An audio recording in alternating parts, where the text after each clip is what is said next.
안녕하세요. 오늘 기도학교에 오신 여러분을 진심으로 환영합니다.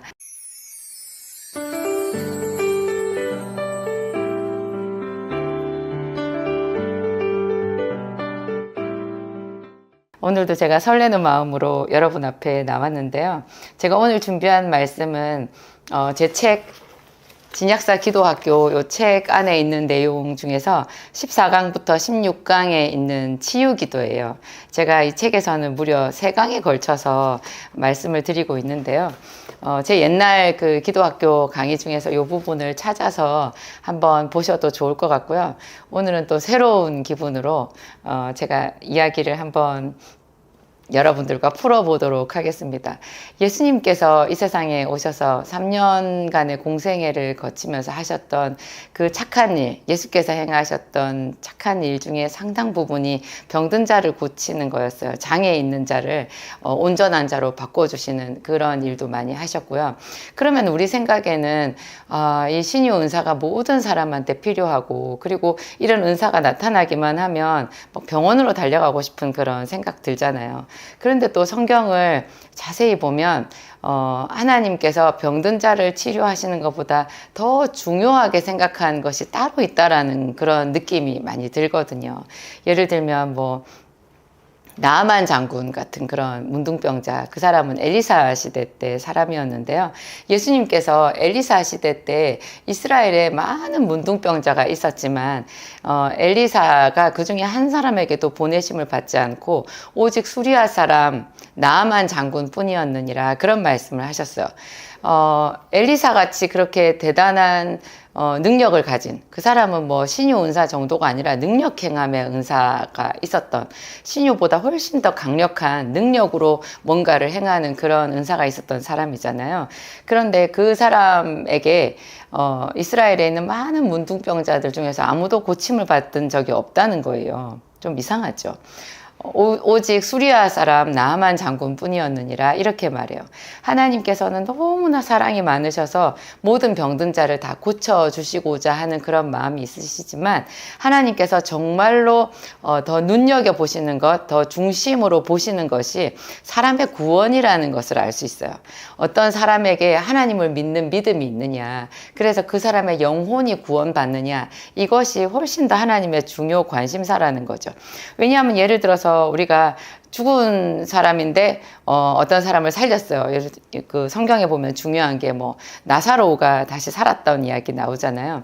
나사로가 나흘 만에, 4일 만에 그 거의 썩어서 냄새가 나는 그런 시신이었던 그가 예수님께서 무덤 앞에서 나사로야 나오라 이랬을 때 수족을 배로 동인 채로 나왔잖아요. 그런데 그 나사로가 그 다음에 어떻게 됐을까요? 나사로가 영원히 죽지 않았나요? 그때 나사로는 일시적으로 살아난 거예요. 나중에 다시 그 나사로 시대에 많은 사람들이 죽었던 것처럼 그 세대가 끝났을 때 나사로도 결국 죽었을 거예요. 하나님께서 나사로를 다시 살리신 것은 예수가 하나님이시라는 것, 예수 그리스도를 통해서 모든 사람들이 죄 사함을 받고 구원을 받는다라는 것, 그것을 알리기 위해서 표적으로 행하셨다라는 것을 요한복음에서 분명히 말하고 있어요. 그래서 우리 이 신유 은사가 전국적으로는 하나님께 영광을 돌리는 방향으로 하나님의 뜻에 따라서 이루어져야 된다는 것이 굉장히 중요하고요. 그 다음에 아주 중요한 것이 사랑이라는 거예요. 제가 그 이야기를 이 책에 썼었거든요. 저희 목사님하고 제가 교회를 개척해가지고, 정말 그 연약한 사람들, 가난한 사람들, 이제 도움이 절실한 사람들이 작은 교회에 찾아오시잖아요. 그런 분들을 정말 가까이서 지근거리에서 섬기고 보면서 얼마나 그 신유 은사가 우리한테 절박했겠어요. 그래서 저희 목사님과 제가 금식도 하고, 작정 기도도 하고, 그 어떤 성도 암병으로 죽어가는, 또 질병으로 고통당하는 그 성도를 위해서 정말 애를 많이 썼거든요. 또 제가 약사니까 약에 대해서도 연구를 많이 했고, 그렇게 했는데 참 많은 장례식장에 우리가 갔었어요. 장례식장에 가서 부활이신 예수님을 선포하고 하는 것도 좋았지만 그 당시로서는 저희에게 참 그게 고통이었거든요. 그런 과정을 쭉 겪으면서 성경을 묵상하고 이렇게 했을 때 하나님께서 그 병든 자를 위해서 하는 기도에 우리를 초청하시는, 우리에게 원하시는 중요한 뭔가가 있다라는 것을 알게 되었어요. 그게 이제 야고보서에 나오는 말씀인데요. 야고보서 5장 14절부터 이렇게 보면요. 너희 중에 병든 자가 있느냐? 그는 교회 장로들을 청할 것이요. 그들은 주의 이름으로 기름을 바르며 그를 위하여 기도할지니라. 믿음의 기도는 병든 자를 구원하리니 주께서 그를 일으키시리라. 혹시 죄를 범하였을지라도 사하심을 받으리라. 그러므로 너희 죄를 서로 고백하며 병이 낫기를 위하여 서로 기도하라. 의인의 간구는 역사하는 힘이 많으니라. 절박했을 때는요, 이 야고보서에 나와 있는 이 말씀이 싱거웠어요. 그냥 병든 자가 있느냐, 그러면 기도만 하면 저희가 나을 것이요, 뭐 이런 말씀을 원하는데요. 여기 보면 그냥 교회 장로들을 청할 것이요, 그들에게 신유 은사가 있느냐 그런 것을 말하지 않고 있어요. 그냥 교회 장로들이라고 그래요. 성경에 나오는 교회 장로는 목사님들이라고 생각할 수 있는데요. 그 장로들을 목사님들을 청할 것이요. 그들은 주의 이름으로 기름을 바르며 그를 위하여 기도할지니라. 믿음의 기도는 병든 자를 구원하리니. 우리의 절박함에 비해서 성경은 굉장히 담담하게 이 이야기를 하고 있는 거예요. 제가 이 구절을 수도 없이 반복해서 읽고 묵상하고 했었는데요. 제가 요즘에는 이 부분을 읽었을 때 사뭇 옛날과 다른 느낌이 들어요. 이렇게 구절 한 구절 절절하게 하나님의 사랑이 느껴지는 거예요. 아, 하나님은 사랑이시구나. 하나님께서 교회의 그 구성원들, 교회 한 사람이 아플 때 그 교회에 있는 성도들한테 모두가 다 가서 그 사람을 위하여 손을 얹고 기름을 바르며 위하여 기도해 주라고 말씀하시는구나. 이것은 하나님이 사랑이듯이 교회 안에 사랑이 넘치기를 원하는 하나님의 마음이구나. 그 생각이 드는 거예요. 제가 오래전에 나홀로 약국을 할 때 한 20년 더 됐죠. 한 25년 전인가 봐요. 그때 나홀로 약국에 있었을 때 저희 남편 목사님은 그 섬기는 교회 전도사로 있었고, 한 번은 그 교회에 금요 철야 기도가 있었는데요. 저는 철야기도 열심히 나가서 열심히 같이 통성으로 기도하고 했었거든요. 근데 어떤 날 정말 좀 평소에 없던, 한 번도 없었던 특별한 사건이 있었어요. 굉장히 제가 놀라고 두렵고 어쩔 줄을 몰라 했었던 것 같아요. 온 교회 성도들이 아마 다 그랬을 거예요. 저는 그냥 멀리서 이야기만 들었는데 저희 교회 안에 어떤 자매 하나가 귀신에 들렸다는 거예요. 저는 그 소문만 들었었어요. 그런데 그 철야기도 때 그 귀신 들린 자매가 어떻게 교회에 나오게 된 거예요. 그래가지고 막 갑자기 우리가 예배 드리고 말씀 또 듣고 통성으로 기도하고 찬양하고 막 이러는 자리잖아요. 어떤 일정한 그 순서가 있잖아요. 그런데 그 순서 어떤 때쯤에 갑자기 괴성이 들리고 고함 소리가 들리고 막 그러더니 어떤 자매 하나가 강단으로 이끌려 가지고 나왔어요. 끌려 나온 건지 그냥 모르겠어요. 사람들이 부축해서 나온 건지 하여튼 요란했어요. 뭔가 강력한 저항이 있고 외침이 있고 좀 무서웠거든요. 그래서 한 자매님이 거기 이제 나와 있고 거기서 담임 목사님이 큰 소리로 귀신을 쫓아냈어요. 그리고 막 장로님들도 다 나와서 그 자매님을 향해서 어떤 그 마귀를 쫓아내는, 귀신을 쫓아내는 그런 선포를 하고 소리를 지르고, 또 그 자매님은 막 또 자기가 몸부림치고 발버둥 치고 막 그런 게 있었어요. 그리고 또 어떤 제지를 하고 하여튼 그런 상황이 있었는데요. 저희도 같이 어쩔 줄을 몰라 하고 같이 막 그 귀신을 쫓아내는 그런 기도를 하면서 갈팡질팡 했던 것 같아요. 어떻게 기도해야 될지 몰라가지고. 결국 어떻게 됐는지 제가 기억은 잘 안 나는데요. 그런 사건이 있었거든요. 그리고 나서 얼마 안 돼서였던 것 같아요. 며칠 안 돼서 세상에 그 귀신 들렸던 그 자매님이 저희 약국에, 저 혼자 있는 약국에 찾아온 거예요. 제가 순간 이렇게 섬뜩했어요. 섬뜩했어요. 그 자매님이 나이가 글쎄요, 한 20대? 저보다 그때 당시에 저도 30이 되기 전이었기 때문에 저보다 좀 어린 자매님이었던 것 같아요. 제 어렴풋한 기억에. 근데 그 자매님이 정신이 말짱한 거예요. 그래가지고 저한테 일부러 그때 찾아와가지고 일부러 저희 약국을 찾아왔대요. 전도사님 사모님이 하는 약국이라고 해서 찾아왔다고 하면서 저한테 어떤 약을 달라고 이제 몇 마디 얘기를 했거든요. 그렇게 하다가 어쩌저쩌게 하다가 그 자매님이 그날 그 금요일 날 그 있었던 사건을 자기가 느낀 거를 얘기를 하는 거예요. 제가 상당히 충격을 많이 받았어요. 정말 충격을 많이 받았고 물음표 막 잔뜩 붙었어요. 그 자매님이 그날 너무 무서웠다는 거예요. 그리고 굉장히 자기가 고통스러웠다는 거예요. 자기가 전혀 나은 것도 아니고 자기는 그날 그 사람들한테 굉장히 상처를 많이 받았다는 거예요. 무슨 뜻이겠어요? 제가 오늘 여러분 여기서 병든 자가 있느냐? 그는 교회의 장로들을 청할 것이요 그들은 주의 이름으로 기름을 바르며 그를 위하여 기도할지니라. 이 모든 정황상 가장 중요한 것은 성도들이 그 또 다른 아픈 사람, 연약한 그 한 사람의 그 교회 구성원을 향해서 가져야 되는 사랑이거든요. 사랑으로 손을 얹고 기도를 하는 거예요. 그리고 낮은 마음으로 교회의 장로들을 청하는 거예요. 서로 연합해서 하나님의 은혜를 구하며 사랑으로 손을 얹고 기도를 하는 것을 말해요. 심지어 귀신을 쫓는 것조차도요. 그 귀신에 들려서 고통을 당하는 그 사람에 대한 사랑이 있어야 되는 거예요. 인격적인 거예요. 귀신에 들린 사람이요. 이거는 한마디로 쉽지 않아요. 물론 정말 강력하게 귀신이 들려서 그 귀신 때문에 뭐 다른 사람에게 해코지를 할 수도 있겠지만 대부분의 그 귀신에 들렸다라고 말하는 사람들이요. 글쎄요. 그냥 참 그 사람과 귀신의 인격을 분리시켜서 생각할 수 없는 그런 게 있어요. 그래서 어려운 것 같아요. 그래서 평소에 우리에게 귀신을 제압하는 그런 성령 충만한 능력이 있어야 이런 분별력이 생길 텐데요. 가장 중요한 것은 사랑이라는 거죠. 예수님 안에 있는 그 사랑, 그것이 더 깊은 기도, 더 깊은 은사로 들어갈수록 우리가 사랑으로 충만해져야 된다는 것을 알 수 있어요. 그래서 고린도전서 14장에도요. 사랑을 따라 구하되 특별히 신령한 것을 사모하라, 예언을 구하라, 그런 말이 있는 거예요. 사랑을 따라 구하라는 말이 있어요. 고린도전서에 보면 은사에 대한 그 장이요, 12장이 있고 14장이 있거든요. 근데 그 중간에 13장이 사랑장이에요.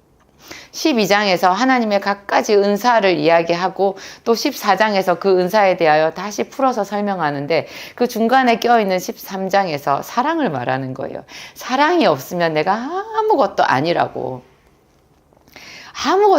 말하는 거예요. 나를 불사르는데 내어준다 할지라도 아무것도 아니라고 그 사랑을 그렇게 강조를 해놓았거든요.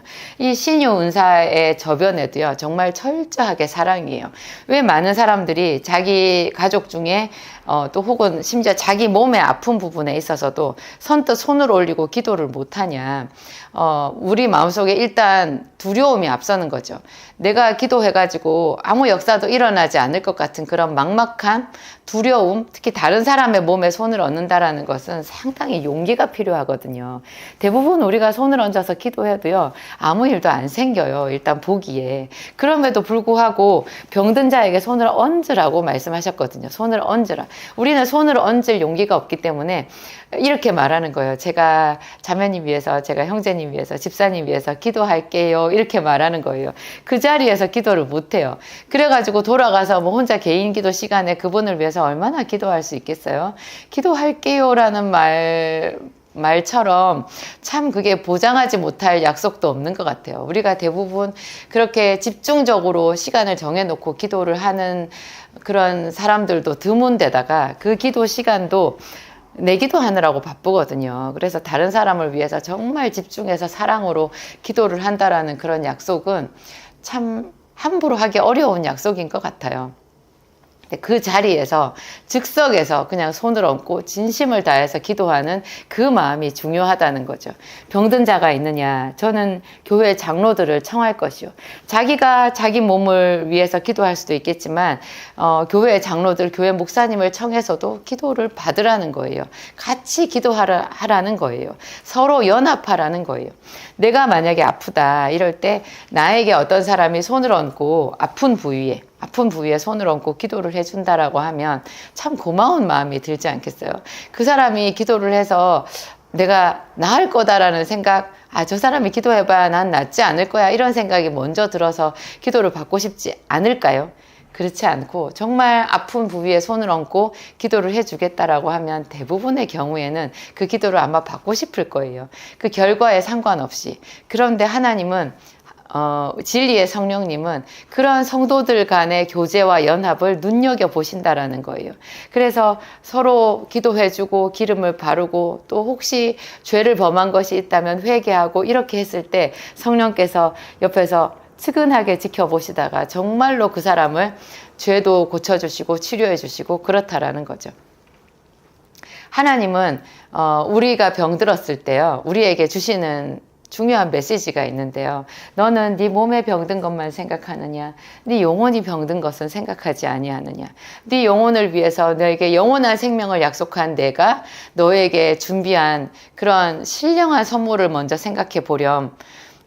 네 영혼이 지금 병들어 있고 연약해 있고 나와 멀어져 있는 것, 그것을 한번 생각해 보렴. 이렇게 말씀하시는 거예요. 그렇게 병든 사람이 저 같은 사모이거나 혹은 목사님이라고 할지라도 하나님은 그 사람과 더 그 질병을 통해서 더 가까워지기를 원하시고 더 특별한 은혜를 부어주시기를 원하신다라는 거죠. 꼭 그게 병든 사람이 죄를 지어서 병이 들었다, 뭐 이렇게 단정 지어서 얘기할 일은 전혀 아니고요. 모든 사람이 다 죄 아래 있잖아요. 우리는 겨우 하나님 예수 그리스도의 십자가로 인해 가지고 그때그때 새롭게 죄사함을 받고 새롭게 하나님 앞에 나아가는 그런 새롭게 의인이 되는 그런 은혜를 덧입었을 뿐이지 우리 속에 죄의 본성은 항상 있는 거거든요. 그래서 사도 바울도 내가 뒤의 것은 잊어버린다고 그랬어요. 오직 앞에 있는 것 표대를 향하여서 내가 달려나아간다고 그렇게 얘기를 한 거거든요. 다 이루었다 함도 아니라 이렇게 얘기했어요. 우리 중에 누가 완전한 의인이겠어요. 그러니까 우리에게 병이 들었다, 우리 자녀들이, 남편이, 가족이 병들었다, 이렇게 하면 그 자리에서 더욱 자기 마음을 낮추고 신령한 은혜를 사모하면서 이 질병을 계기로 더 깊은 하나님을 경험할 수 있겠구나, 이렇게 새로운 꿈을 꾸라는 거죠. 그래서 그 성령의 기름 부으심을 바라보고 자기가 자기에게 기도하고 또 가족을 위해서 기도하고 반복적으로 기도하고 지속적으로 기도하라는 거예요. 우리는 보통 병이 낫는 거를 생각할 때 손을 얹고 기도하고 나서 바로 나아야 된다고 생각하거든요. 그런데 하나님은 그러시지 않더라고요. 심지어 우리가 병원에 가도요, 병원에 가면 단번에 낫나요? 수술을 해도 수술 뒤에 회복 기간도 굉장히 길고 수술 자체도 고통스럽고 그리고 물리치료 기간도 길고 그 상당히 긴 기간 의사들이나 수술이 간단하다고 하지 수술 받는 환자 입장에서 간단한 수술은 없는 거거든요. 그런데 하물며 죄인인 우리가 하나님 앞에 병 낫기를 바라면서 어떻게 단번에 일어나는 것만 그 신유 은사, 뭐 병 낫는 기적이라고 할 수 있겠냐고요. 병 낫는 것도 지속적으로 기도하면서 하나님 앞에 은혜를 구해야 된다라는 것을 제가 나중에 알게 되었어요. 나중에 알게 되었어요. 병원 다니는 것처럼 생각하면 되겠구나. 기도는 계속 하는 거구나. 그렇게 되었을 때 하나님은 우리 병든 몸만 고쳐주는 것이 아니라 전인적인 치료를 해주시는 거구나. 더 깊은 하나님의 사랑, 하나님의 말씀을 깨닫게 해주시고 우리 환경에 그런 척박한 것도 치료해 주시고 뭐 가난도 치료해 주시고 마음의 병도 고쳐주시고 그렇게 은혜를 부어주시는 분이구나 하는 거를 알게 되는 거예요. 나아만 장군이 왜 7번이나 그 요단강물에 몸을 담궈야 했겠어요. 그것을 통해서 겸손을 알게 되는 거예요. 낮아짐을 알게 되는 거예요. 그런 것을 통해서 하나님께 더 큰 영광을 돌리는 그런 믿음을 얻게 되는 거죠. 이런 과정이 중요하다라는 것을 우리는 씨 뿌리는 자의 비유를 통해서 알 수 있잖아요. 농작의 비밀을 통해서 알 수 있잖아요. 하나님은 뭐든지 우리와 함께 세워가시는 분이거든요. 인생도 세워가시고 믿음도 키워지는 거고 야곱이나 아브라함 같은 사람들도 하나님이 일생을 통해서 그 사람들을 단련하셨잖아요. 그러니까 질병도 우리가 꾸준히 믿음을 가지고 더 깊은 말씀을 가지고 서로 병 낫기를 위해서 기도하는 그 과정이 굉장히 중요하다라는 것, 그것을 이 야고보서 말씀을 통해서 알 수 있는 거예요. 그래서 병 낫기를 위해서 기도하다가 혹시 죄를 범하였을지라도 그 죄까지도 그의 영혼에 쇠약해져 있는 부분까지도 고침을 받으리라. 그렇게 사랑의 하나님께서 말씀하고 계신 거죠. 여러분들이 모두가 다 신유 은사자라는 것을 알았으면 좋겠어요. 저도 저희 목사님도 그래가지고 자주자주 성도들을 위해서 아픈 사람을 위해서 기도했거든요. 그랬더니 어느 순간에 우리에게 신유의 은사가 상당히 생긴 거예요. 그래서 저희 애들도 엄마인 저에게 기도받는 거 좋아하고 저도 남편인 목사님에게 항상 기도받는 것을 좋아해요. 그래서 남편이 제 배 위에 손을 얹고 성령님 오시옵소서 평강이 있을지어다 이렇게 할 때요. 그 하나님의 사랑이 저에게 부어진다라는 것을 알 뿐만 아니라 남편이 정말로 나를 사랑하는구나. 나는 행복한 여자구나. 이런 것을 막 느껴서 더 좋아지는 것 같아요. 행복해지는 것 같아요. 하나님은 이렇게 하나님 사랑, 이웃 사랑, 이웃에게 사랑받고 또 이웃을 사랑하고 하나님을 사랑하고 이렇게 모든 영역에서 사랑으로 우리가 승리하기를 원하시는 것 같아요.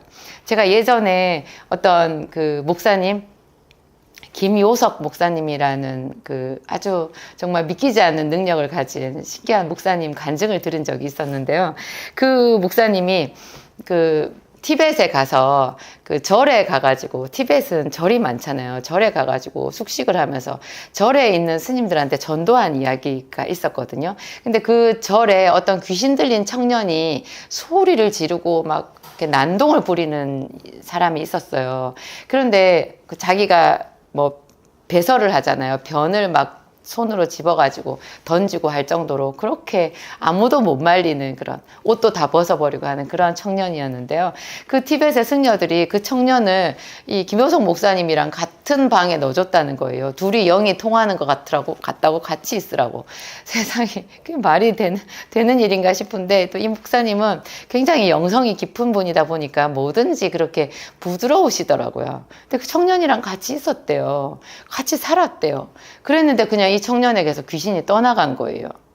참 이상하더라고요. 아까 저희가 섬겼던 남편이 전도사님으로 섬겼던 그 교회에서는 그렇게 소리 지르고 했는데 그 귀신 들렸다고 생각했던 그 자매님이 상처만 잔뜩 받았잖아요. 근데 이 김효성 목사님이랑 같이 한 방에 기거했던 정말로 귀신 들린 그 청년은 소리도 없이 그냥 어떤 뭐 충격도 없이 그냥 그 청년에게 있던 귀신이 떠나가 버린 거예요. 무슨 차이겠어요. 정말로 이 목사님은 기도의 영성이 깊은 분이었고 무엇보다 사랑이 있었던 거예요. 그 사랑이 그냥 그 청년과 같이 있기만 해도 그 청년에게 있었던 귀신을 떠나가게 만든 거라는 거죠. 우리에게 왜 믿는 사람들에게도 이렇게 믿는 가정에게도 귀신 들린 사람들이 있는 것 같은 믿는 사람이 어떻게 귀신이 들릴 수 있나 이런 부분에 있어서는 뭐 여러 가지 논쟁이 있을 수 있겠지만 현실적으로 보면요. 뭐 교회를 열심히 다녀도 우울증 있는 사람들 있고 교회를 열심히 다녀도 갑이 눌리고 뭐 그런 여러 가지 일들이 있거든요. 그리고 제가 정말로 어떤 그 기도를 오래 하고 또 꿈을 통해서든지 여러 가지 경로를 통해서 하나님께서 깨닫게 해주실 때 보면 이미 예수 믿는 사람들에게 그렇게 귀신이 도적질을 많이 해요. 그런 도적질하는 경로가 다 뭐겠어요. 우리가 예수를 믿는다고 하면서도 우리 안에 말씀이 없고 예수를 믿는다고 하면서도 우리 안에 미움이 여전히 많고 용서하지 못한 것들이 많고 그러면서도 자기가 예수 믿는다라는 자부심은 많이 있고 그러니까 성령의 역사보다도 어둠의 역사가 더 강력하게 우리의 현실을 지배하는 이런 아이러니한 일들이 생기는 것 같아요. 우리는 정직하게 우리의 연약함, 우리의 가난함을 하나님 앞에 매일매일 인정해야 되는 것 같고요. 그러면서 말씀으로 더 자신을 이렇게 단련하고 또 사랑으로 현실적으로 이런 병든 자를 위해서 손을 얹고 기도하는 그런 담대함, 인내, 용기 이런 것들을 지속적으로 삶에 실천을 해야 되겠다 그런 생각이 드는 거죠. 기도하시겠습니다. 하나님 아버지 감사합니다. 하나님은 사랑이시라. 하나님은 사랑이시라. 우리가 이 말을 얼마나 자주 되뇌면서도 우리가 하나님을 닮지 못하고 사랑보다는 우리 자신의 판단과 하나님 두려움에 잡혀서 그렇게 살았던 것을 주님 앞에 고백합니다. 하나님 우리 아버지 우리의 연약함을 불쌍히 여겨 주옵소서. 오늘도 신유기도 치유기도를 통하여서 하나님의 사랑을 다시금 배웁니다. 하나님 우리가 병든 자를 위하여 우리의 아픈 부위에 손을 얹고 우리 몸의 아픈 부위에도 손을 얹고 기도하는 자가 되기로 합니다. 하나님, 우리가 기도할 때 우리 마음에 오시옵소서. 성령님 오시옵소서. 혹시 우리가 죄를 범하였을지라도 사하여 주신다는 말씀 감사합니다.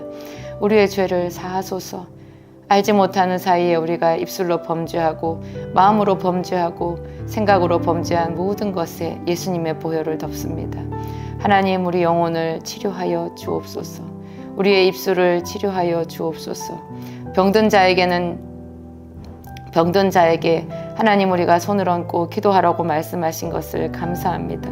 믿는 자에게 하나님 표적을 주셨는데 곧 병든 자에게 손을 얹은 즉 나으리라 말씀하신 것입니다.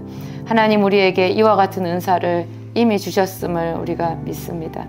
하나님, 우리 아버지, 우리에게 성령의 기름을 부으사 넉넉히 이 은사를 개발하며 더 많은 사람들에게 하나님의 영광을 나타내도록 도와주시옵소서. 모든 것에 감사하오며 예수님의 이름으로 기도합니다. 아멘.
안녕하세요. 기도학교에 오신 여러분을 진심으로 환영합니다.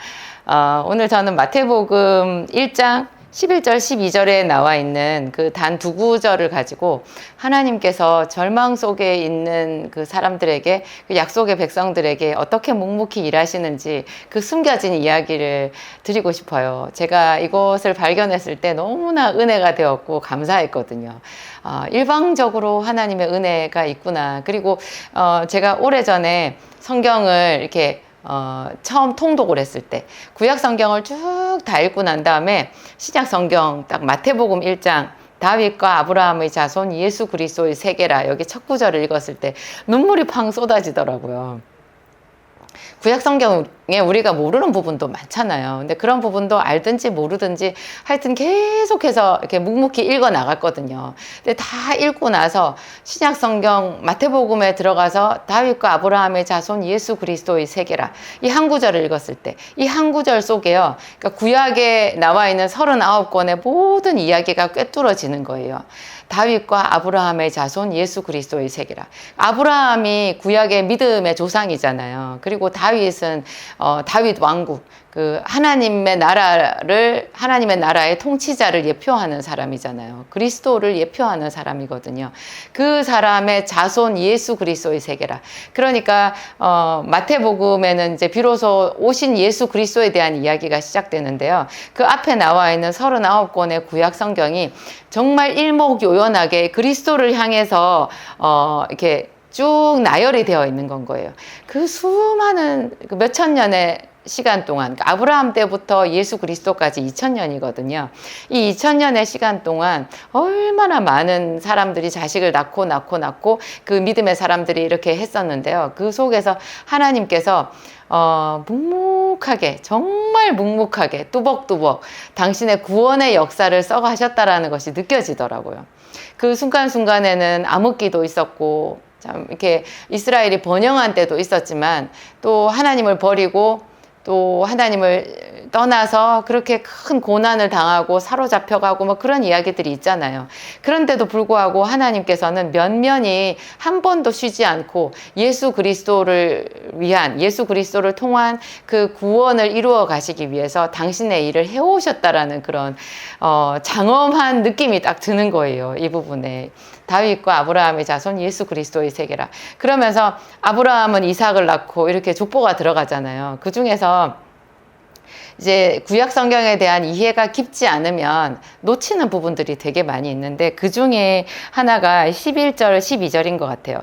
이게 11절에 보면 바벨론으로 사로잡혀 갈 때 요시아는 여고냐와 그의 형제들을 낳고, 이런 이야기가 나와요. 그리고 12절에 보면 바벨론으로 사로잡혀 간 후에 여고냐는 스알디엘을 낳고 스알디엘은 스룹바벨을 낳고, 이렇게 나오는 거예요. 이 바벨론으로 사로잡혀 갔다라는 것이 유다 왕국이 망했다라는 것을 얘기하잖아요. 다윗 왕국은 영원하리라 했는데 세상에 그 다윗 왕국 남유다의 그 왕조가 바벨론에 의해서 어이없이 멸망당하고 말았어요. 그러면 사실 그 하나님의 도성이 무너졌으니까, 이방인들에 의해서 하나님의 도성이 무너졌으니까 정말 소망이 다 없어진 것 같잖아요. 그럼에도 불구하고 하나님께서 그 사로잡혀간 그 땅에서도 계속해서 당신의 구원 사역을 이루어 가셨다라는 것을 알 수 있죠. 그래서 바벨론으로 사로잡혀 갈 때 요시아는 여고냐와 그의 형제들을 낳았다. 여기 이 부분에서 이제 요시아 이야기를 제가 하고 싶은데요. 여기에 요시아 왕 이야기가 나오고, 그 다음에 여고냐가 나오고, 그 다음에 또 스룹바벨이라는 사람이 나와요. 이 세 사람에 대해서 제가 조금씩 여러분들한테 말씀을 드리고 싶어요. 요시아는 사실상 그 남유다 왕국의 거의 마지막 왕이라고 볼 수 있어요. 사실상 실제로는 시드기야라는 왕이 마지막 왕이었는데요. 이 시드기야가 요시아의 아들이거든요. 이 요시아는 이스라엘 왕 중에서 가장 그 하나님의 율법에 특심이 있는 사람이었고, 나중에 자기 그 왕으로 치리하던 그 시대에 하나님의 그 성전에서 모세 율법책을 발견했었거든요. 그래서 대제사장에게 그 율법책을 전해받고 난 뒤에 이 요시아가 크게 회개를 해요. 그래가지고 유다 왕국이 이렇게 쇠약해지고 이방에 의해서 이렇게 위협을 받고 점점 이렇게 몰락해 가는 것이 모두가 다 하나님의 율법을 벗어나서 우상을 숭배해서 이렇게 됐구나, 이것이 모세의 율법책에 다 예언이 되어 있었구나 하는 것을 철저하게 깨달아요. 그래서 이 요시아가 온 이스라엘을 개혁을 하려고 애를 썼는데요. 그 중에 하나가 유월절을 지키려고 한 거였어요. 세상에, 이 부분에 보면 또 놀라운데요.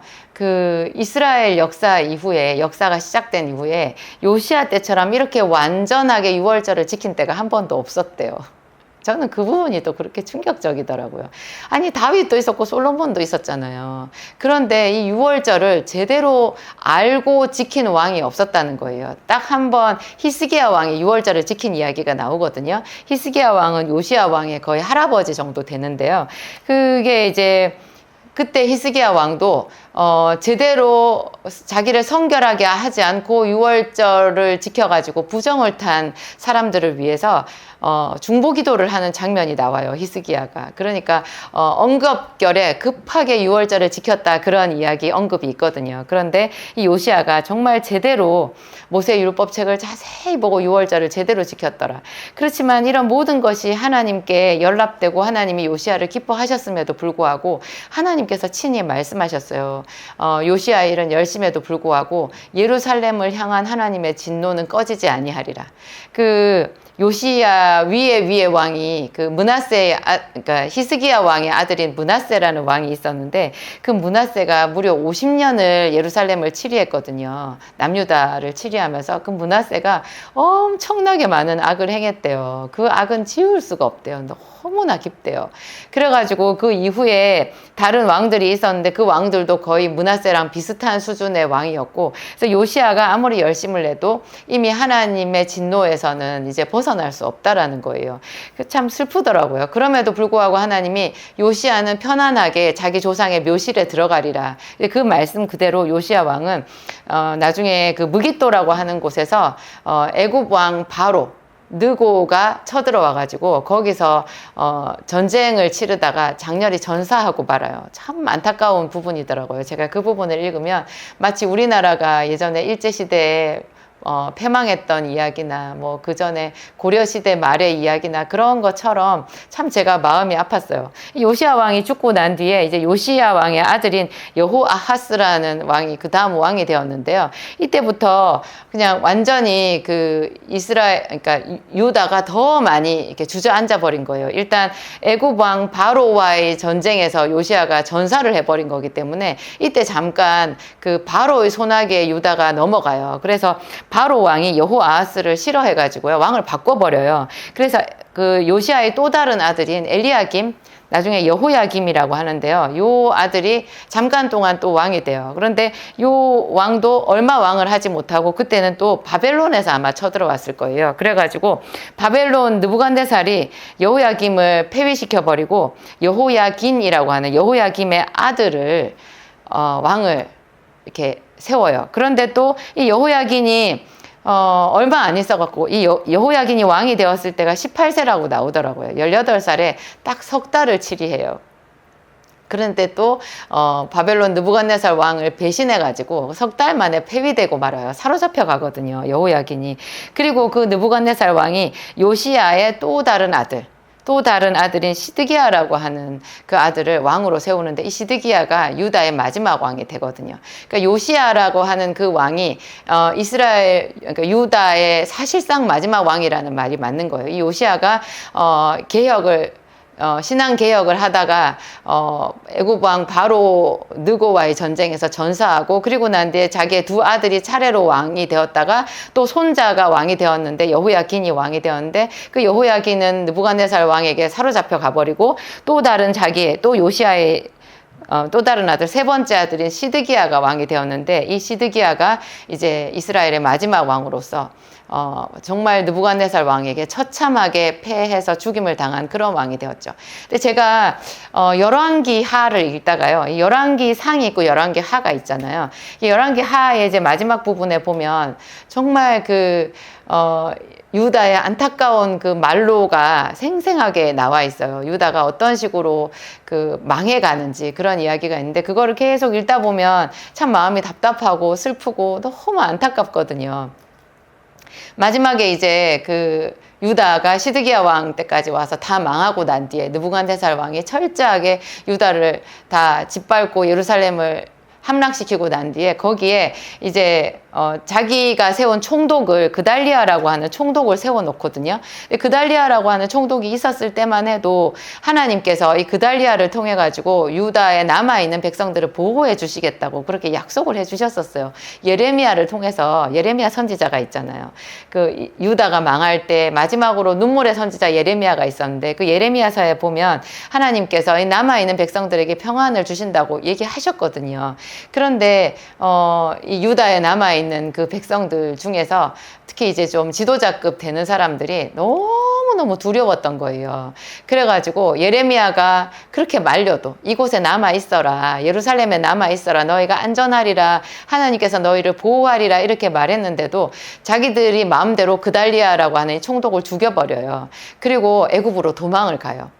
애굽으로 다 도망을 가요. 그때 예레미야가 말했거든요. 너희가 애굽으로 도망갈 텐데 너희가 도망가는 것보다 더 빨리, 더 빠르게 이 느부갓네살의 그 군대, 너희들의 대적이 애굽까지 따라갈 것이라고 그렇게 말했어요. 그래가지고 그 남은 그 백성들, 애굽으로 간 백성들, 정말 그 고난의 그 이야기들이 여기 숨겨져 있거든요. 그 고난의 어떤 그 느낌이 있어요. 정말 마지막 그루터기라도 있어야 되는데 이 유다가 도대체 완전 쑥대밭이 되는구나, 그런 생각이 드는데요. 그때 이 열왕기하의 마지막 25장 27절부터 30절에 되게 뜬금없는 구절이 있어요. 제가 이거를 여러분들한테 말씀드리고 싶어서 지금 앞에 이야기가 쭉 길었어요. 열왕기하 25장 27절에서 30절을 보면요. 유다의 왕 여호야긴이 사로잡혀 간 지 37년. 아까 제가 말씀드렸죠.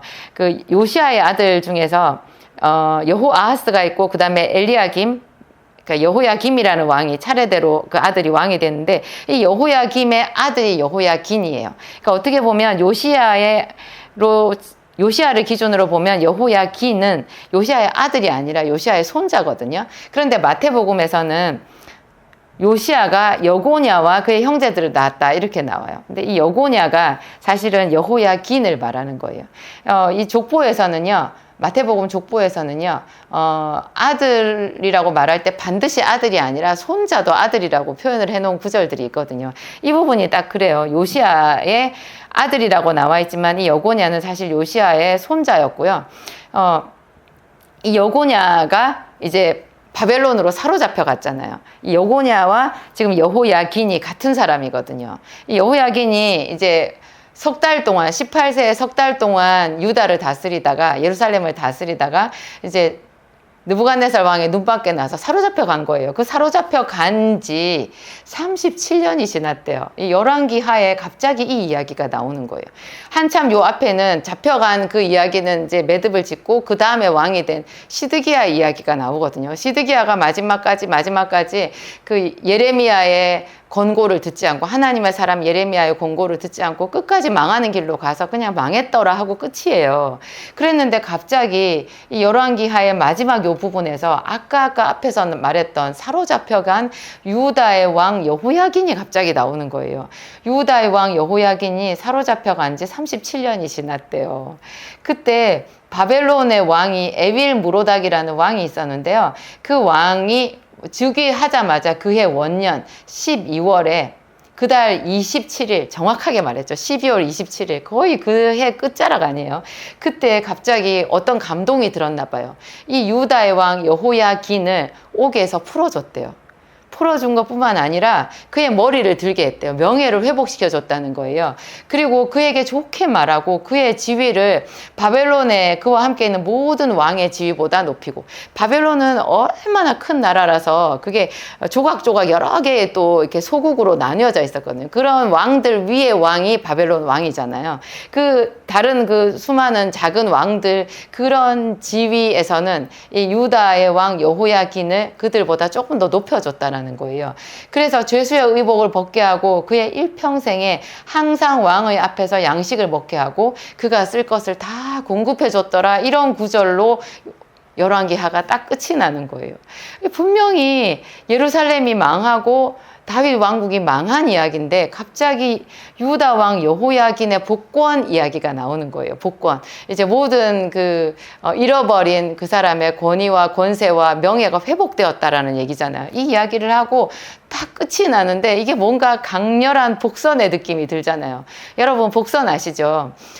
우리가 학교 다닐 때 그런 거 배웠잖아요. 왜 소설에서 나중에 있을 어떤 이야기를 위해서 앞에 살짝 어떤 밑밥을 깔아두는 거, 살짝 어떤 암시를 두죠. 그리고 나중에 한참 뒤에 어떤 이야기가 있을 때 그 앞에 깔아놓은 그 복선이랑 딱 매칭이 되면서 그 소설이 너무 황당하지 않고 구성이 탄탄하고 치밀한 그런 느낌을 주는 그 소설 기법이 있잖아요. 복선. 그런데 이 성경에 그런 기법이 있는 거예요. 이거 복선이에요.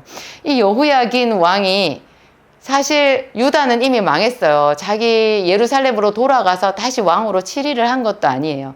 근데 바벨론 왕궁에서 그의 명예가 회복되어서 그가 죽을 때까지 그 바벨론 왕 에빌 무로닥이 공급해주는 그런 모든 그 필요를 다 공급해주는 그런 걸 누리면서 살았더라. 이렇게 나오는 거예요. 도대체 이 37년 동안 이 여호야긴이 사로잡혀 있었던 37년 동안 무슨 일이 있었을까요? 그리고 이 왕이 여호야긴이 본국으로 돌아와서 왕권을 회복한 것도 아닌데 이 바벨론 왕의 밑에서 그 궁궐에서 명예가 회복되었다라는 것이 이스라엘 역사에 어떤 의미가 있는 것일까요? 뭔가 의미심장하잖아요. 근데 그것이 바로 마태복음 1장 11절 12절에 나오는 거예요. 요시야는 바벨론으로 사로잡혀 갈 때, 사실 사로잡혀 가기 직전이었죠. 그 직전에 거의 사실상 유다의 마지막 왕으로서 요시야는 여고냐와 그의 형제들, 여러 아들들을 낳았는데요. 그 아들들 중에서 여고냐가 바벨론으로 사로잡혀 갔고 거기서 스알디엘이라는 아들을 낳았고요. 이 스알디엘의 아들이 스룹바벨인 거예요. 스룹바벨이 나중에 유다 총독으로 나오거든요. 스룹바벨이 유다의 총독으로 파송이 돼요. 여호야긴의 손자잖아요. 여호야긴 왕의 손자. 여호야긴이 바벨론 왕 앞에서 모든 명예가 회복되고 난 뒤에 그의 손자 스룹바벨이 그 은혜를 입어가지고 자기 나라 유다의 왕으로 간 게 아니라 총독으로 파견이 된 거예요. 그래가지고 이 스룹바벨이 한 중요한 일이 있는데요. 업적이 있는데요. 그게 소선지서 학개에 나와 있어요. 이 학개에 보면 여호와의 성전을 재건하는 이야기가 나오거든요. 무너져 있는 하나님의 성전을 재건하는데 그때 학개 선지자가 이렇게 하나님의 말씀을 받아서 예언을 하잖아요. 너희가 하나님의 성전을 내버려 두고 너희 집에만 거하고 너희 앞가림만 하는 것이 옳으냐. 너희는 산에 올라가서 나무를 베어다가 하나님의 성전을 지어라. 이렇게 분명하게 하나님의 말씀을 선포했을 때 그때 대제사장 여호수아가 있었고요. 유다 총독 스룹바벨이라는 사람이 나오거든요. 이 스룹바벨이 학개 선지자의 말을 듣고 크게 감동을 받아가지고 백성들을 다 독려해서 하나님의 성전을 짓잖아요. 이 스룹바벨 이야기가 거기 나오는데 이 스룹바벨이 마태복음에 보면 요시야의 후손이고 다윗의 계보에 들어가고 하나님의 무너진 왕국을 재건하는 그런 쓰임받는 사람인 거예요.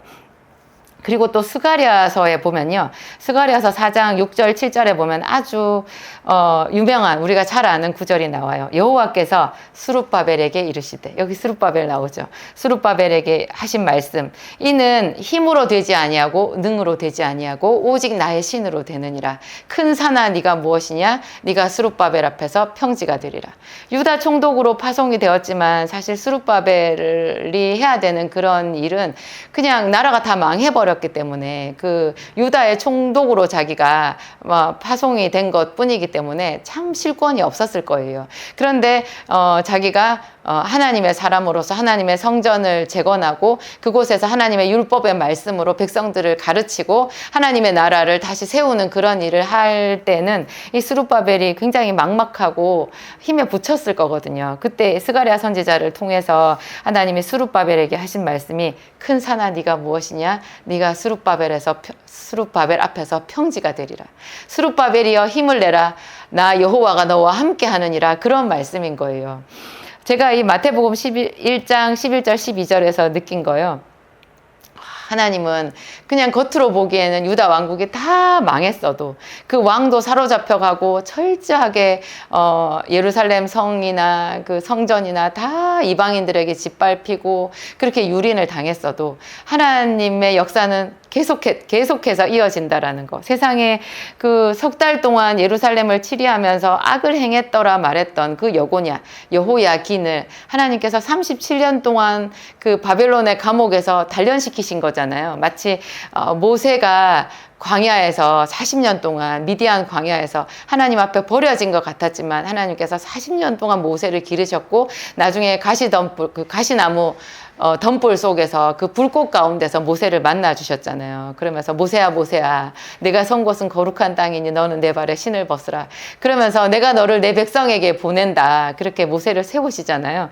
그런 것처럼 이 여호야긴이라는 이 왕을 바벨론의 그 감옥에서 37년 동안 하나님께서 기르신 거라는 생각이 들더라고요.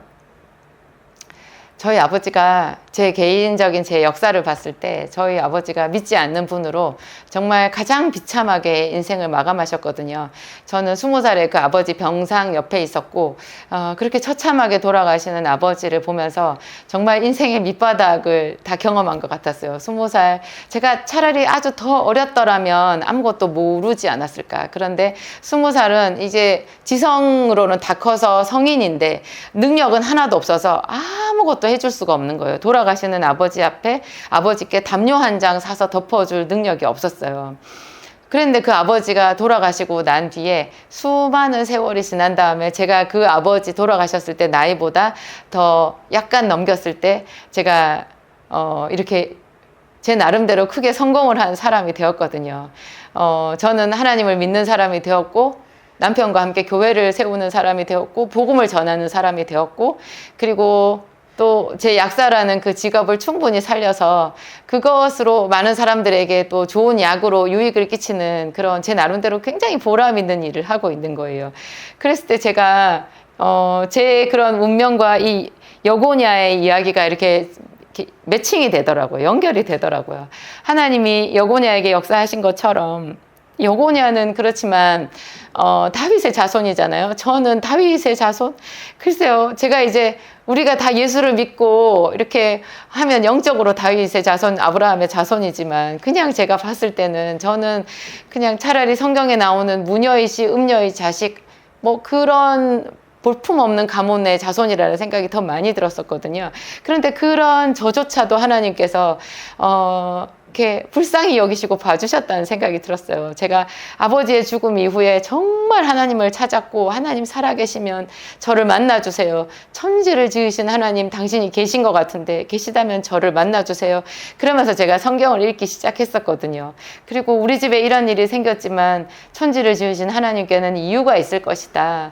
그리고 그분에게 가서 물어보면 이유를 가르쳐 주실 것이고 이렇게 우리 아버지가 죽을 수밖에 없는 이유, 이렇게 억울하고 답답하고 실패하는 이유를 하나님은 가르쳐 주실 것이고 그러면 나는 실패하지 않고 좀 멋진 인생을 살아갈 수도 있을 것이다. 다른 사람들에게 구워주고 나누어주는 그런 멋진 삶을 살 수도 있을 것이다 라는 그런 희망을 가졌던 것 같아요. 제가 대학 시험에 떨어지고 거듭 떨어지고 계속 어려웠을 때도 하나님 안에 소망을 찾았던 것 같은데 그래서 하나님께서 제 인생에 일해 주신 것 같은 생각이 들거든요. 제 영상을 보시는 분들 중에 뭐 이미 이런 기적을 하나님의 은혜를 체험하신 분들도 많이 있을 것이고요.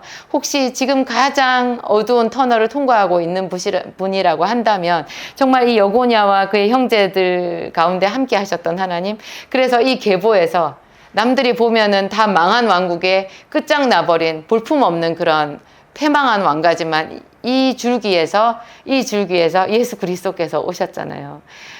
그리고 그들의 이름이 성경에 기록이 되어 있잖아요. 이것보다 더 영화로운 것이 어디 있겠어요. 큰 산아 네가 무엇이냐, 네가 스룹바벨 앞에서 평지가 되리라. 저는 하나님께서 주시는 패자부활전 같은 생각이 들었어요. 하나님은 우리에게 과거를 묻지 않으시잖아요. 내 인생에서 내가 실패해가지고 내가 뭐를 잘못해서 깊은 수렁에 빠졌다고 하더라도, 죄의 수렁에 빠졌다고 하더라도 그곳에서 주의 이름을 불렀을 때 하나님은 그에게서 하나님이 하시는 일을 나타내고자 함이라. 요한복음 그 9장에 나와 있는 실로암 그 소경에게 하신 말씀이잖아요. 그에게서 하나님이 하시는 일을 나타내고자 함이라. 그래서 하나님의 이야기는 항상 극적인 것 같아요. 반전이고 감동이고, 그래서 평생 우리의 인생을 걸고 예수 그리스도를 믿고 신앙을 가질 만한 그런 일인 것 같아요. 기도하시겠습니다. 하나님 감사합니다. 우리에게 숨겨진 이 마태복음의 두 줄 족보 이야기를 오늘 저희에게 말씀해 주셔서 감사합니다. 하나님, 이런 이야기를 숨겨두신 하나님께 영광을 돌립니다. 하나님, 요시아는 의로운 왕이었지만 애굽 왕 바로를 막다가 하나님 전사하고 말았고, 그의 아들들은 왕위에 올라와서도 그 왕위를 계속하지 못하고 하나님 결국 끌어내려지고 패망한 왕국의 왕들이 되고 말았습니다. 시드기야는 정말 처참하게 죽임을 당하고 말았습니다. 그렇지만 하나님 계속해서 주는 주의 일을 행하셨고 하나님 주의 이름을 부르는 자들과 함께 하셨고 그래서 여호야긴 왕을 통하여 스룹바벨을 태어나게 하시고 여호와의 성전을 재건하게 하시는 그런 놀라운 일을 하셨습니다. 큰 산아 네가 무엇이냐, 네가 스룹바벨 앞에서 평지가 되리라. 오늘 우리도 하나님 그렇게 높은 산 앞에 서 있는 것 같습니다. 우리 앞에 넘어가지 못할 그런 큰 장애물 앞에서 절망하고 좌절될 때 우리가 하나님의 이름을 부릅니다. 하나님, 우리 아버지 함께하여 주옵소서. 예수 그리스도의 이름으로 기도하고 간구하는 우리들을 불쌍히 여겨 주옵소서. 우리에게 승리를 주옵소서. 하나님, 낮은 자를 위하여 이 땅에 오셨다 하셨습니다. 병든 자를 위하여 이 땅에 오셨다 하셨습니다. 우리 주 예수님은 하나님 그렇게 병든 자를 고치시고 가난한 자에게 아름다운 소식을 전파하기 위하여 오셨다 하셨습니다. 하나님 감사합니다. 그 구원의 은혜를 감사합니다. 날마다 우리에게 성령의 기름을 부어 주시옵소서. 예수님 이름으로 기도합니다. 아멘.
안녕하세요. 진약사 기도학교에 오신 여러분을 진심으로 환영합니다.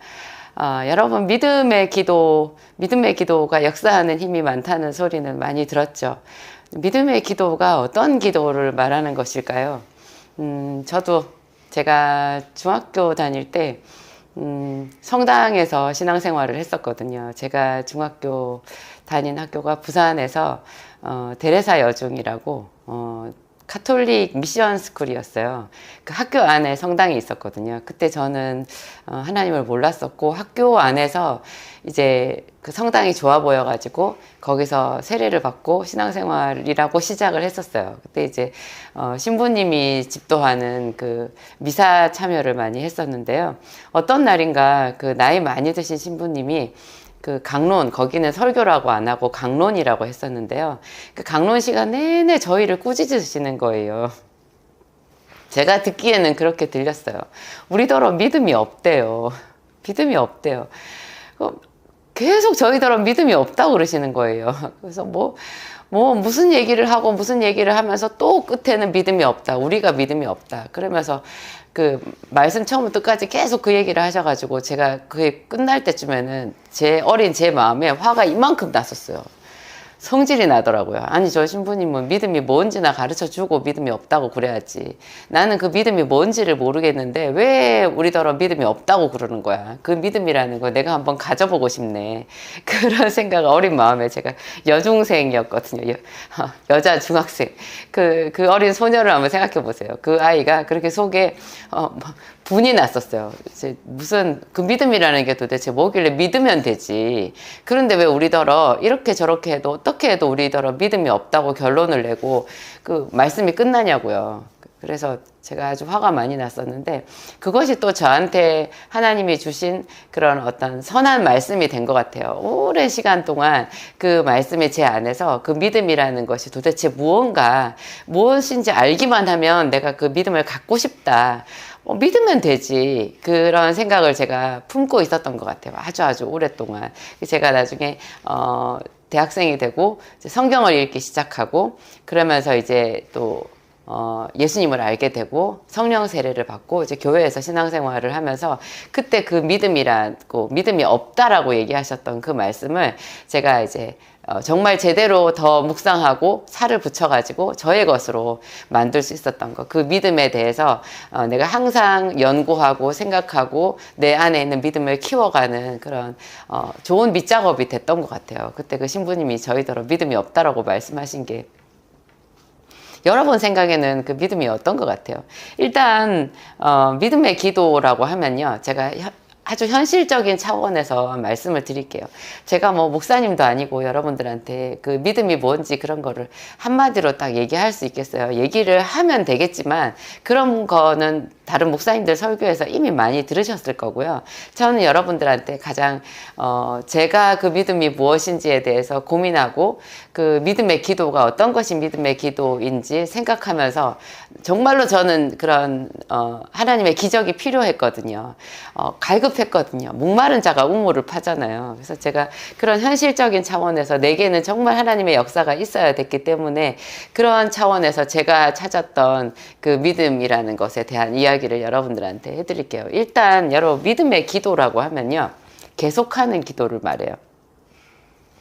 믿음의 기도, 저는 제가 눈이 많이 나빠가지고 굉장히 두꺼운 안경을 썼었거든요. 제 눈에다가 손을 얹고 기도원에 가서 금식하면서 믿음의 기도를 제 나름대로 했었어요. 믿음의 기도는 제가 생각했을 때 정말 믿음의 기도는 선포하는 동시에 바로 역사가 일어나야지 그게 믿음의 기도라는 증거고 그 믿음의 기도의 능력이라고 생각했거든요. 그래서 제 눈에다가 손을 얹고 제가 막 선포를 했어요. 내 눈은 나을지어다 나을지어다 잘 보일지어다 하나님 믿습니다. 제 눈이 시력이 좋아지게 해주세요. 아니면 내일 등록금이 저 필요한데 오늘 당장 등록금을 주세요. 이런 기도 있잖아요. 그런 거를 했었는데 믿음의 기도라고 하는 그 자체가 여러분 계속 하는 기도라는 거. 그것만 생각해도 수많은 그 얽히고 설킨 실타래가 하나로 쫙 풀어지는 느낌이 들어요. 왜냐하면 사람의 마음은요. 어떤 믿음이 우리의 마음 먹는 것에만 그냥 달려있다라고 하면 우리 마음이라는 게 수시로 변하거든요. 그래서 어제까지 뜨거운 예배를 드렸는데 오늘 아침에 일어나서 그냥 원상복구 되는 경우 많아요. 그냥 내가 불신앙적인 세상 생활을 하던 그 세상 사람으로 똑같이 되는 경우가 많이 있거든요. 어제까지 무척 사랑했는데 오늘 아침에 일어나가지고 서로 부부가 얼굴을 보자마자 싸움으로 시작할 수도 있어요. 그래서 결혼식 끝나고 그날 싸워가지고 신혼여행 가는 중에 이렇게 깨지는 그런 부부들도 있잖아요. 우리 마음은 수시로 변해요. 그래서 단지 그 믿음이 그 순간에 그 마음에서 자기가 막 감동이 나가지고 그냥 그 믿음이라고 말할 것 같으면 참 그게 좀 해석되기 어려운 부분이 있거든요. 그리고 우리가 뭐 기도를 했을 때 믿음의 기도는 병든 자를 일으킨다고 했는데 우리가 믿음으로 선포했는데도 병든 자가 안 일어나잖아요. 그런 것에 대해서 우리가 그 믿음을 뭐라고 설명할 수 있겠냐고요. 근데 예수님께서 복음서에 보면 그런 말씀을 많이 하셨어요. 인자가 올 때 세상에서 믿음을 보겠느냐. 인자가 올 때 예수님께서 세상에 다시 올 때 그때 믿음을 보겠느냐. 제가 그런 구절을 읽을 때마다 예수님, 제가 그 믿는 자가 되고 싶어요. 예수님께서 찾으시는 그 믿음 있는 사람, 예수님께서 그렇게 간절하게 찾고 기뻐하시는 바로 그 믿음 있는 자가 제가 되었으면 좋겠는데 어떻게 하면 좋을까요? 그런 안타까운 마음으로 제가 그 성경을 읽고 했었거든요. 이 믿음은 계속하는 거라는 거. 그러면 믿음의 기도라는 것도요, 계속하는 건 거예요. 계속.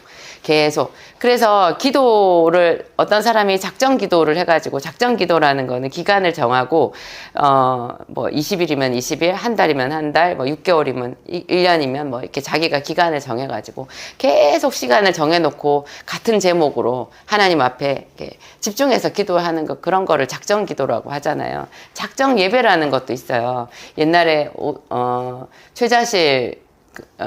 최자실 목사님, 여의도 순복음교회 조영계 목사님 장모님이셨던 최자실 목사님이 그 교회를 크게 부흥시킨 비결 중에 하나가 작정 예배라고 했거든요. 문제가 있는 그 성도의 집에 구역장들 데리고 가서 그 시간을 정해놓고 매일 가서 그 집 가서 작정으로 예배를 드리는 거예요. 예배가 뭐예요? 찬양하고 그 다음에 말씀 읽고 같이 통성으로 기도하고 이런 거잖아요. 그 작정 예배를 드리면 그 집에 반드시 기적이 일어났었거든요. 이 작정, 집중 이런 것의 공통점이 뭐냐면 계속하는 거예요. 계속. 우리가 이런 작정 기도를 끝내고, 그럼 작정 기도 끝나고 나면 기도 끝이잖아요. 다시 옛날로 돌아가요, 보통. 근데 제가 나중에 알게 된 게 정말로 하나님 앞에 제대로 된 기도 응답은요, 내가 평생 기도해야 되겠다, 이런 답을 자기 스스로 내리게 되는 그 기도가 진짜 큰 응답받는 기도거든요. 가장 큰 그 하나님의 선물 기도의 응답은 내가 그냥 기도자가 되어야 되겠다라는 그 결심이 이루어지는 기도를 말해요. 내가 변하는 거죠. 우리는 보통 기도 응답을 뭐라고 생각해요? 하나님의 마음을 바꿔서 하나님 것을 나에게로 끌어들이는 것을, 그걸 응답이라고 생각하잖아요. 그런데 하나님은 변함이 없으세요. 하나님은 항상 우리를 사랑해요. 변함없이 사랑해요. 옛날 예적부터 줄기차게 하나님은 우리를 사랑했어요. 내가 태어나기 전부터 내 일생을 다 구별하셨고 알고 계셨고 나를 사랑하시는 분인 거예요. 그러면 누가 달라져야 돼요? 왜 우리가 하나님과의 사이에 거리가 멀어요? 왜 하나님이 우리를 사랑하시는데 우리는 문제 가운데 있고 왜 가난하고 실패하고 힘든 것일까요? 문제는 우리한테 있는 거예요. 우리 중에서도 그러면 뭐에 있는 것일까요? 바로 우리 마음에 있는 거예요. 그래서 예레미야가 말하기를 만물보다 심히 부패하고 거짓된 것이 사람의 마음이라고 얘기를 했거든요. 그래서 우리가 마음으로 결심을 하는 거예요. 그 결심을 매일매일 새롭게 해야 돼요.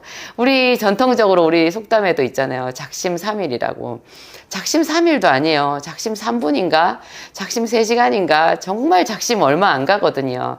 그런데 의지가 있어서 무언가를 이루어내는 그런 능력 있는 사람들을 보면요, 작심을 수시로 하는 거예요. 같은 작심을 계속해서 자기의 마음을 새롭게 하더라고요.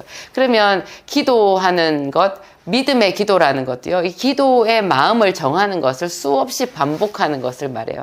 그렇게 기도를 했던 사람이 저는 다니엘이라고 생각하거든요. 다니엘이 그 말년에 왜 하늘문이 열렸냐, 아무도 보지 못했던 신구약 중간에 그 400년의 역사를 다니엘은 환상을 통해서 다 보고 깨달아 알잖아요.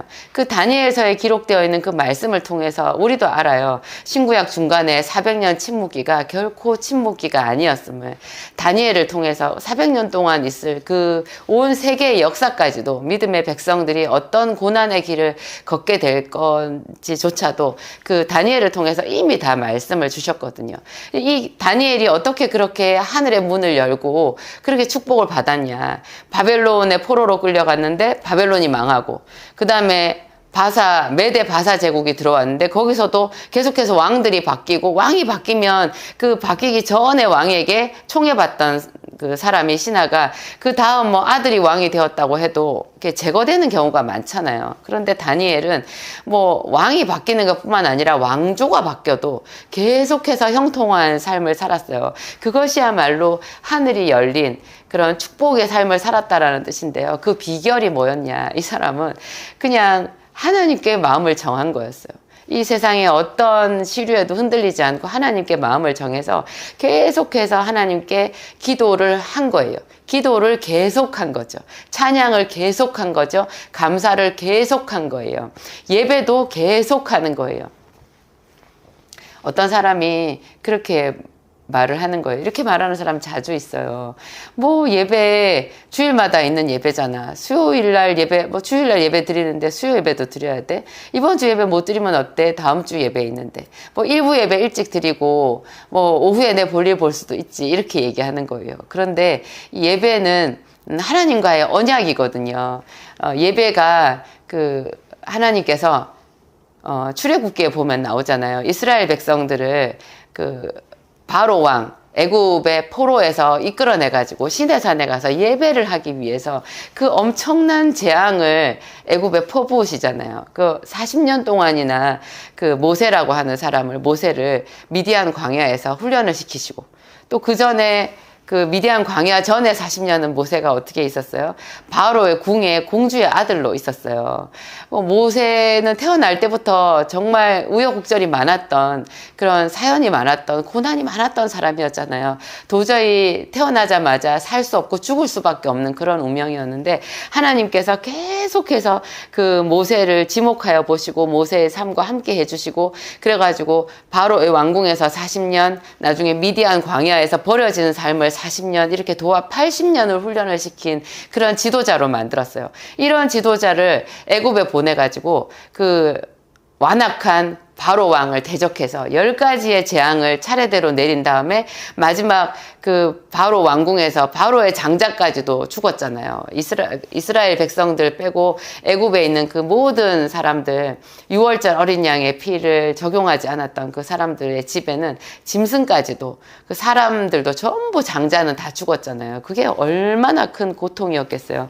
이런 고통의 대가를 다 치르고 그 반항하는 이스라엘 백성들도 만만치 않았죠. 홍해수 앞에서 또 원망했고, 참 하여튼 이스라엘 백성들도 하나님의 분노를 많이 자극했어요. 그럼에도 불구하고 하나님께서 계속해서 참으시고 또 참으시고 달래시고 또 은혜를 주시고, 그렇게 해가지고 이스라엘 백성들을 시내산까지 데리고 가서 거기서 하나님께 제사를 드리게 했잖아요. 왜 그러냐? 이 제사 예배잖아요. 이 예배가 하나님과 우리 사이의 약속이고 언약인 거예요.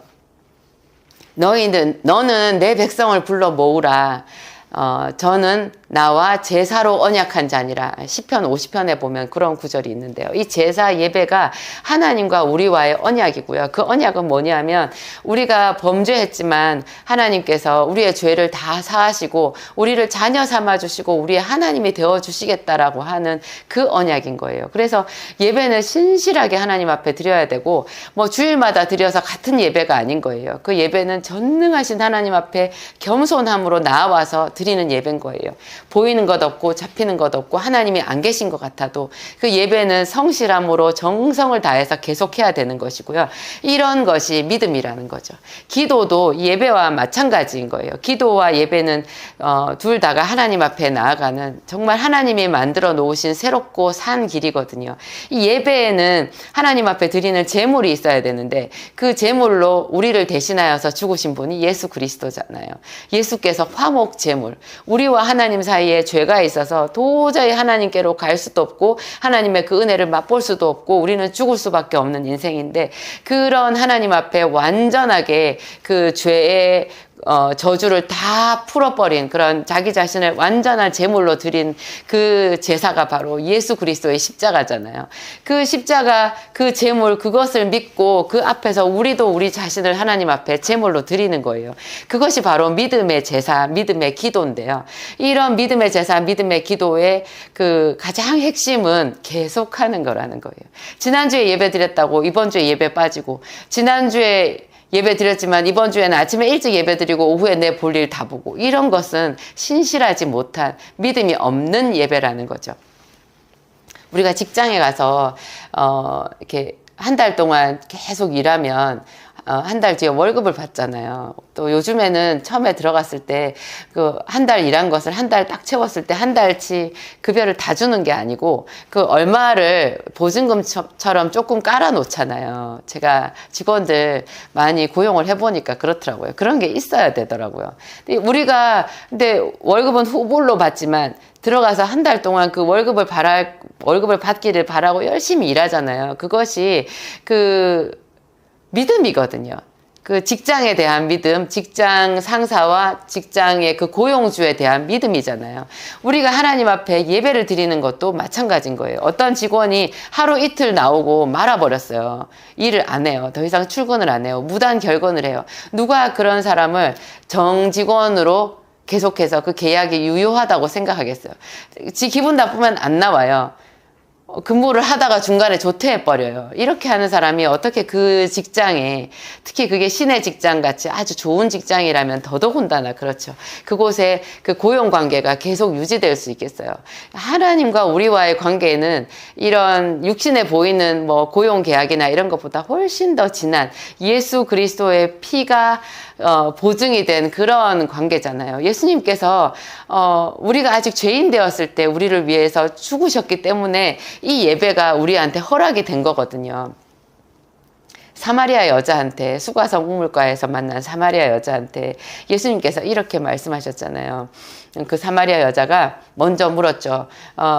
우리 조상들은 이 사마리아 산에서 예배하는데 당신들의 말, 유대인의 말은 예배할 곳이 예루살렘에 있다 하더이다. 이렇게 예배에 대해서 물어보니까 예수님께서 이 산에서도 말고 예루살렘에서도 말고 하나님께 참으로 예배할 때가 오나니 곧 이때라.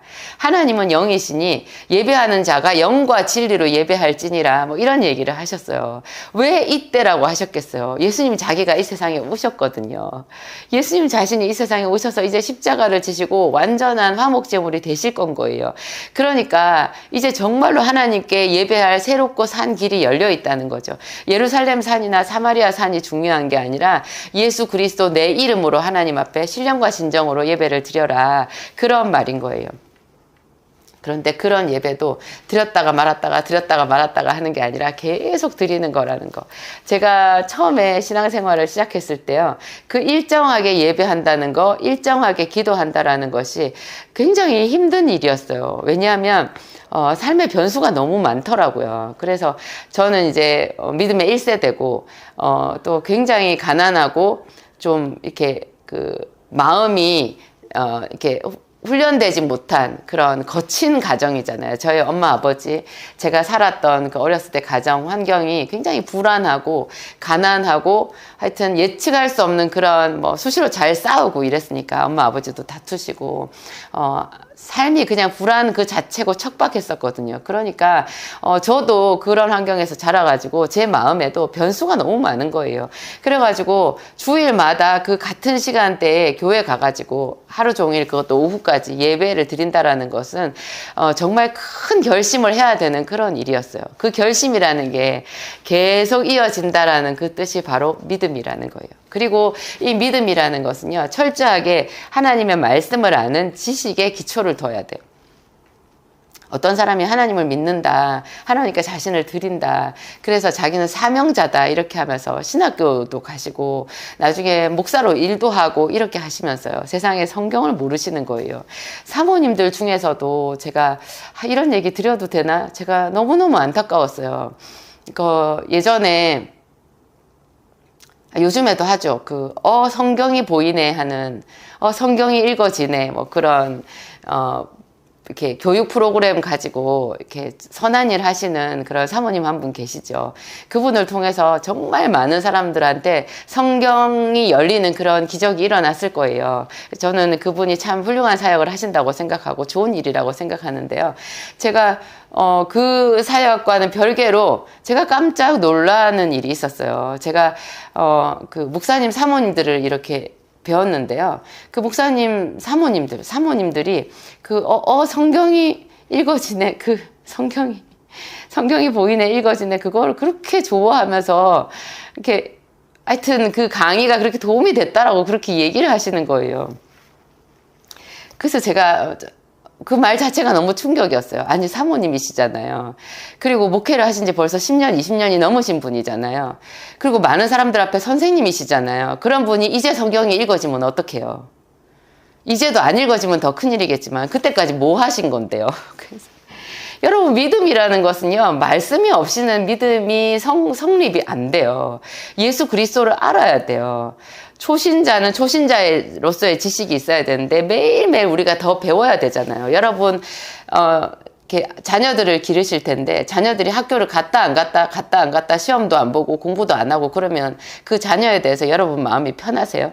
성경은요, 성경은 정말 우리에게 공부하라고 얘기해 주시고 있는 책이에요. 성경은 늘 배우라고 우리한테 얘기를 하시는 거예요. 너희 자녀들의 귀에 들려주라. 자녀의 귀에 들리라. 백성의 귀에 들려주라. 이렇게 말씀을 선포하고 가르치는 것에 대해서 무지무지 강조를 하고 있는 책이 성경이거든요. 하나님은 끊임없이 우리에게 이 말씀에 대해서 배우라고 하시는 거예요. 그리고 우리 마음판에 그 말씀을 새기래요. 그리고 하나님 자신이 그 말씀이라고 하셨잖아요. 그런데 말씀을 읽지도 않고 묵상도 하지 않고 그렇게 하면서 그냥 교회 안에 있다고 신학교를 나왔다고 그 사람이 믿음이 있는 사람일까요? 제가 지금 좀 흥분을 했는데, 여러분, 믿음이라는 것은 이 말씀을 즐겁게 배우기를 계속하는 그것 자체도 믿음인 거예요. 그래서 우리가 믿음의 기도를 한다라는 이 뜻은 그 기도를 계속한다라는 뜻이고, 그리고 그 기도의 내용이 되는 하나님의 말씀을 계속 배운다라는 뜻이에요. 계속 사모하고 계속해서 그 지식을 내 속에 축적해 간다라는 그런 뜻인 거예요. 우리 안에 수많은 언어가 있어요. 생각이 있어요. 그래서 우리가 흔히 하는 말이 5만 가지 생각하고 있네, 이런 말 하잖아요. 저희 목사님이 그 말씀 잘 쓰시는데, 우리 가만히 있어도 우리 머릿속에는 수많은 생각이 지나가요. 그 생각이라는 것이 언어거든요. 수많은 언어가 우리 속에 있는 거예요. 그런데 그 언어 중에서 정말 신앙의 언어, 하나님에 대한 언어, 내가 하나님을 알아서 하나님과 대화할 수 있는 하나님 나라의 언어가 얼마나 있는지 점검해 봐야 돼요.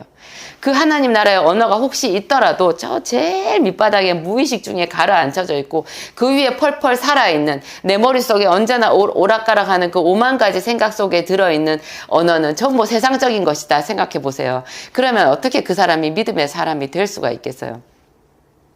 그래서 이 믿음의 기도라는 것은 단순하지 않는 것 같아요. 믿음의 기도는 계속하는 기도. 어제도 했고 오늘도 하고 내일도 할 것이고 아침에도 했는데 저녁에도 할 것이고, 하루에 한 번 기도로 이렇게 그 성령의 그 영감을 계속 유지한다라는 게 어렵다라는 것을 제가 확실히 알게 됐어요. 여러분, 다니엘이 하루에 3번 기도했잖아요. 정말 할 수만 있다면 하루 3번 기도가 얼마나 좋겠어요. 저는 하루 3번까지는 잘 못하고 하루에 2번은 기도를 하는데요. 어디 휴가를 가도 기도할 곳을 항상 먼저 찾게 되는 것 같아요. 안 그러면 마치 그 자동차 그 계기판에 기름이 이렇게 떨어지는 것처럼 내 안에서 이 성령이 소멸되어 가는 것이 느껴지거든요. 이런 느낌이 있다라는 것 자체가 우리 안에 믿음이 있고 성령께서 살아계시다는 뜻 아니겠어요? 그러니까 믿음의 기도라고 하는 것은, 내가 기도를 하루만 한 번만 걸러도, 하루만 안 해도 내가 굉장히 곤고해지고 이상해지는구나. 밥을 굶은 그 이상의 어떤 몸이 쇠잔해지는 이제는 느낌이 드는구나 하는 이런 게 있을 때 그 사람이 믿음의 사람이라고 할 수 있는 것 같아요. 그러니까 믿음의 기도라는 것은 평생 이어가는 것이고, 그런 기도를 계속해 갈 때 정말 기도가 호흡이 되는, 그래서 수시로 하나님께서 기도 시간뿐만 아니라 다른 시간에도 뭘 움직이고 내가 주방에서 설거지를 할 동안에라도 하나님께서 문득문득 내 귀에 어떤 필요한 말씀들을 주실 때가 있거든요. 이렇게 되어야지 그 사람이 정말 하나님께 가까운, 하나님과 친밀한 그런 사람이 된다라는 뜻 아니겠어요? 이것 이외에도 믿음의 기도라고 하면 또 여러 가지 다른 이야기들이 가능하겠지만, 오늘 제가 크게 이렇게 몇 가지만 해보았어요. 믿음의 기도는 계속 드리는 예배, 계속 배워가는 말씀, 그리고 기도하기를 쉬지 않고 계속 매일매일 시간을 정해놓고 하나님 앞에 나가는 그런 집중적인 노력이 계속되어야, 그런 것이 계속 있어야 그것이 믿음의 기도라는 것. 이런 믿음의 기도는요, 예를 들어서 병든 자에게 기도를 할 때도 우리는 기도를 하자마자 바로 거기에 역사가 일어나야 된다고 생각하는데, 그렇지 않고 그냥 가랑비에 옷 젖듯이 그냥 저녁에 분명히 내가 깜깜해서 잠을 잤는데 아침에 일어나면 그냥 아침이잖아요. 그런 것처럼 하나님의 역사는 자연스럽게 우리 주변에 다 일어나거든요. 하나님의 기적은 기적이 아닌 것 같이 일어나는 그것이 진짜 기적이에요. 기적이 아닌 것 같이. 그래서 정말 그 믿음의 가문에 있는 사람들 보면요, 삶이 평안하더라고요. 그냥 사람들도 마음이 한결같아요. 이렇게 막 불안하고 한 것이 없더라고요. 그래서 저 집안에 정말 하나님의 은혜가 깊이 흐르는구나. 나도 우리 집을, 우리 가정을 저렇게 만들어 보고 싶다. 그런 생각을 많이 했었어요. 여러분들의 기도가 계속되어서 하나님께서 기뻐하시는 그런 믿음의 사람, 믿음의 경지에 이르시게 되기를 제가 간절히 바라게 됩니다. 기도하시겠습니다. 하나님, 감사합니다. 인자가 세상에 올 때 믿음을 보겠느냐 말씀하셨습니다. 하나님, 정말 얼마나 많은 믿음의 사람들이 그 제단을 쌓고 하나님께 기도하기를 계속하였던 것을 우리가 배웠습니다. 다니엘은 뜻을 정하고 하나님 그 어려운 환경 가운데에서 길이 끝까지 예배의 자리, 기도의 자리, 감사의 자리를 지켰습니다. 하나님, 믿음의 기도가 이렇게 계속하는 것이라는 놀라운 사실을 오늘 배웠습니다. 우리의 마음에 하나님 굳센 믿음 주시옵소서. 하나님을 향한 뜨거운 소원을 주시옵소서. 하나님, 우리 아버지, 우리도 그 믿음의 대열에 합세하여 하나님을 기쁘시게 하고 교회를 세우고 가정을 세우는 그러한 사람이 되기를 소원합니다. 우리 안에 말씀을 주셨는데 하나님의 말씀이 더 살아서 역사하기를 간절히 구합니다. 이 말씀으로 하나님 앞에 나아가며 말씀으로 세상을 이기며 말씀으로 세상을 축복하는 믿음의 사람들이 되겠습니다. 주님, 역사하여 주옵소서. 예수님 이름으로 기도합니다. 아멘.